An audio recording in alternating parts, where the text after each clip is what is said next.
Welcome back to Training Camp Tonight, powered by Ford. I'm Alexis Perry. Now, John Elway and company were highly successful this offseason during free agency. With the signing of running back Melvin Gordon to defensive lineman Jarrell Casey, the Broncos added a ton of depth at a number of key positions, including the right guard position with the signing of Graham Glasgow. Now, Glasgow may be one of the meanest guys on the Broncos offensive line this year, but it hasn't taken him long to build chemistry with his new teammates. Hey, Graham, does it complicate the adjustment or matters at all that you have, three guys that are rotating in at center, and you're also going to have some guys rotating in at right tackle around you? I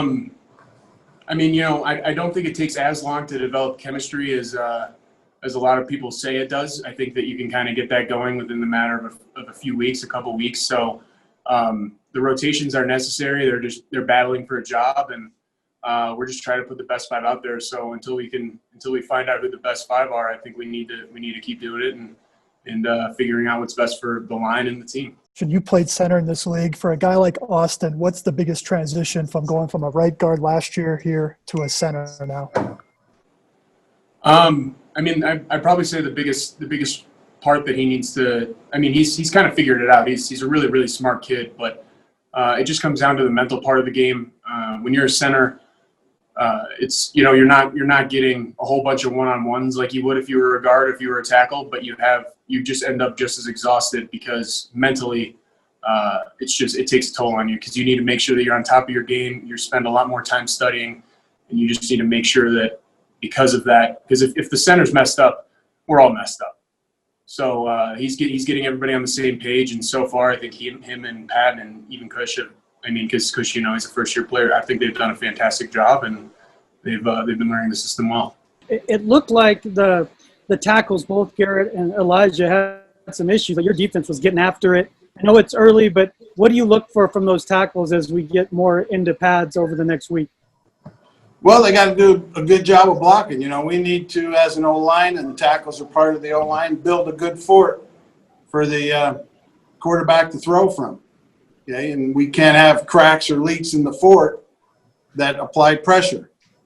And, it's a entire unit's operation. There are times where it becomes a one-on-one for any one of them at any time, and they've got to be able to uphold their end of the bargain, be able to block the guy they're blocking one-on-one. Now, Graham Glasgow is one of a handful of players acquired this offseason who is expected to start Week 1 against the Tennessee Titans. Another guy, cornerback Bouye, acquired via trade from the Jacksonville Jaguars. Now, his production did take a little bit of a hit over the past few years, but he says going up against rookies like Hamler and Jeudy should help his production this season. Which one of these young guys on offense do you enjoy going up? Have you going up against? Have you kind of gotten to see all of them? What do you think? Being in the league for a while, I've seen a lot of rookie receivers come in. It seems like they don't have it figured out, but you look at those two, you can tell that whether it's in the offseason, the coaching they had outside, they real polishing their routes, especially Jeudy. He never gives you the same look every time, and I'm just loving going against him because he's going to keep me true in my technique.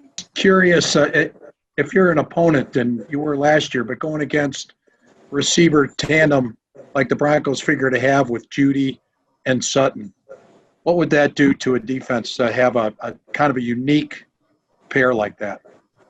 Yeah, it's definitely you're going to have to every snap know where you're at. And the thing about that's tough on defense, if it's hard to stop the run, it's going to make it that much open in the passing game. And what we've been seeing out of Phillip Lindsay and Melvin Gordon just running downhill, those play-action passes is really going to freeze up safeties, linebackers, and get those guys where they need to go. When I watch Jerry Jeudy, he kind of reminds me a lot of Amari Cooper in Oakland with how he was running his routes, especially when guys are playing off. Like I said earlier, the stems that he showed, leverage, how he attacks it and everything, and he gets your feet to stop, that's when it's over. So I just like seeing things like that. It's just helping me game plan myself against him because you never know what other receivers are going to try to implement that. Obviously job number one of a corner is the ability to cover. We want to see improvement there.